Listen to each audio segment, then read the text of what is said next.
창세기 30장.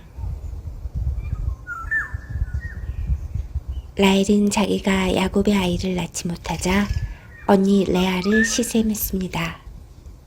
라헬이 야곱에게 말했습니다. 나에게도 아이를 주세요. 그렇지 않으면 죽어버리겠어요. 야곱이 라헬에게 크게 화를 내며 말했습니다. 아이를 낳을 수 없게 하신 분은 하나님이신데 나더러 어떻게 하란 말이오? 내가 하나님을 대신하란 말이오? 라헬이 말했습니다. 여기 제 몸종 비라가 있으니 비라와 함께 주무세요. 그래서 비라를 통해 나도 아이를 가질 수 있게 해주세요. 그녀가 아이를 낳아 내 무릎 위에 놓아줄 것입니다. 라헬은 자기 몸종 비라를 야곱의 아내로 주었습니다. 야곱은 비라와 함께 잤습니다. 비라가 임신을 해서 야곱에게 아들을 낳아주었습니다. 라헬이 말했습니다. 하나님께서 나의 억울함을 풀어주셨다. 하나님께서 내 기도를 들어주셔서 나에게 아들을 주셨다. 그래서 라헬은 그 아들의 이름을 단이라고 지었습니다. 비라가 다시 임신을 해서 야곱에게 둘째 아들을 낳아주었습니다. 라헬이 말했습니다. 내가 언니와 크게 겨루어서 이기고야 말았다. 그래서 라헬은 그 아들의 이름을 납달리라고 지었습니다. 레아는 자기가 아이를 더 낳지 못하게 된 것을 알고 자기 몸종 실바를 야곱에게 아내로 주었습니다. 그래서 실바에게도 아들이 생겼습니다. 레아가 말했습니다. 나는 운이 좋다. 그래서 레아는 그 아들의 이름을 갓이라고 지었습니다. 레아의 몸종 실바가 아들을 또 낳았습니다. 레아가 말했습니다. 나는 행복하다. 이제는 여자들이 나를 행복한 사람이라고 부르겠지? 그래서 레아는 그 아들의 이름을 아셀이라고 지었습니다. 보리를 거두어 드릴 무렵에 르우벤이 들판에 나갔다가 합 한 채를 발견해서 자기 어머니 레아에게 가져다 주었습니다. 그러자 라헬이 레아에게 말했습니다. 언니 아들이 가져온 합 한 채를 나에게도 조금 줘요. 레아가 대답했습니다. 너는 내 남편을 빼앗아 가더니 이제는 내 아들이 가져온 합 한 채까지 빼앗으려 두는구나. 그 말을 듣고 라헬이 말했습니다. 그 합 한 채를 나에게 주면 그이가 오늘 밤에는 언니와 함께 자도록 해주겠어요. 그날 저녁 야곱이 들에서 돌아오자 야곱을 맞이하러 나간 레아가 말했습니다. 오늘 밤에는 나와 함께 자야 해요. 내 아들이 가져온 합 한 채로 당신의 대가를 치렀거든요. 그래서 그날 밤에 야곱은 레아와 함께 잠을 잤습니다. 하나님께서 레아의 기도를 들어주셔서 레아가 다시 임신을 했습니다. 레아는 야곱의 5째 아들을 낳았습니다. 레아가 말했습니다. 내가 내 몸종을 남편에게 주었더니 하나님께서 그 값을 갚아주셨구나. 그래서 레아는 그 아들의 이름을 이사갈이라고 지었습니다. 레아가 또 임신을 하여 야곱에게 6째 아들을 낳아주었습니다. 레아가 말했습니다. 하나님께서 나에게 좋은 선물을 주셨다. 내가 6째 아들을 낳았으니 이제는 남편이 나를 존중해 주겠지. 그래서 레아는 그 아들의 이름을 스불론이라고 지었습니다. 그 후에 레아는 딸을 낳고 이름을 디나라고 지었습니다. 하나님께서 라헬을 기억하시고 라헬의 기도를 들어주셔서 라헬도 아이를 낳을 수 있게 해주셨습니다.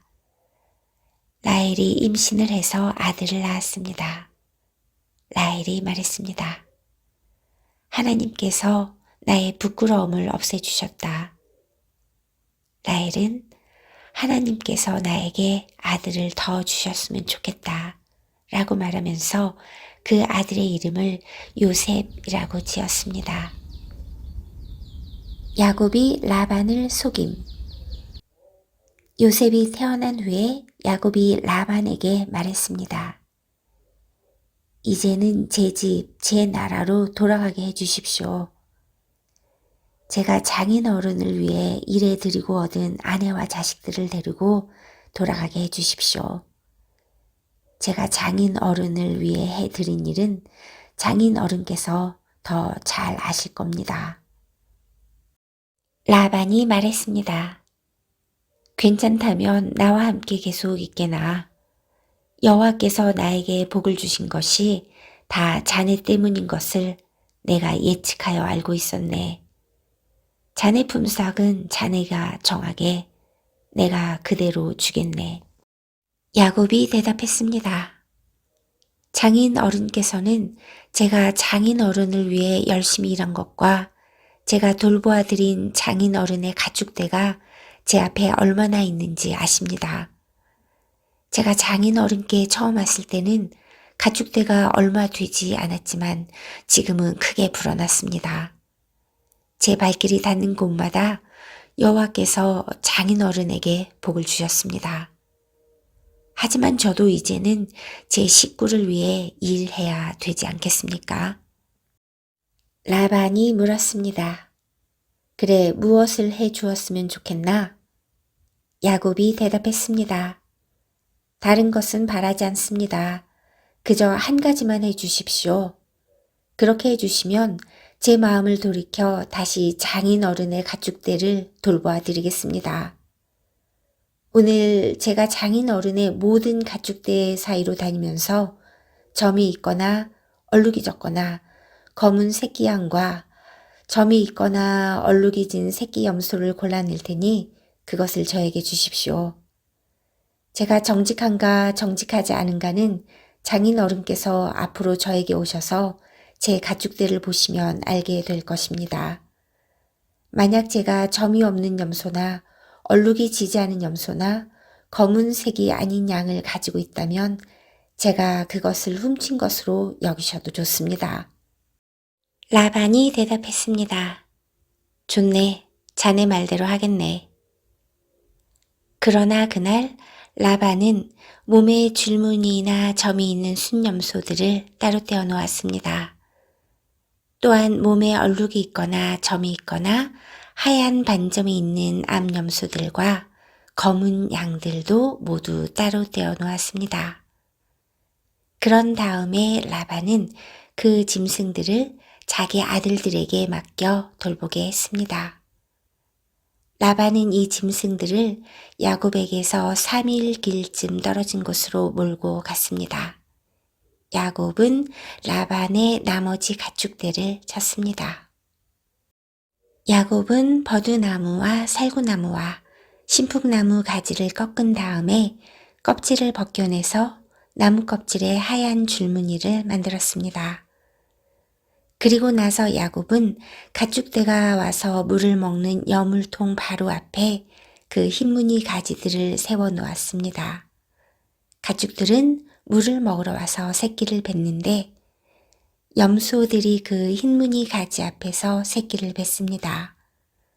그러자 그 사이에서 흰무늬가 있거나 얼룩이 졌거나 점이 있는 새끼 염소가 태어났습니다. 야곱은 그 새끼들을 따로 떼어 놓았습니다.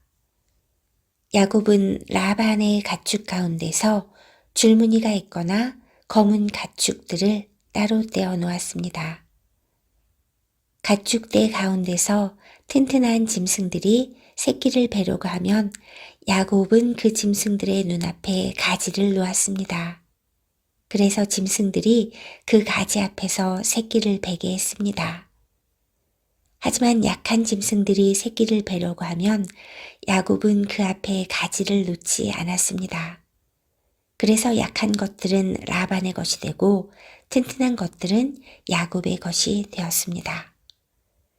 이렇게 해서 야곱은 큰 부자가 되었습니다. 야곱은 가축대와 남종과 여종, 그리고 낙타와 나귀를 많이 가지게 되었습니다.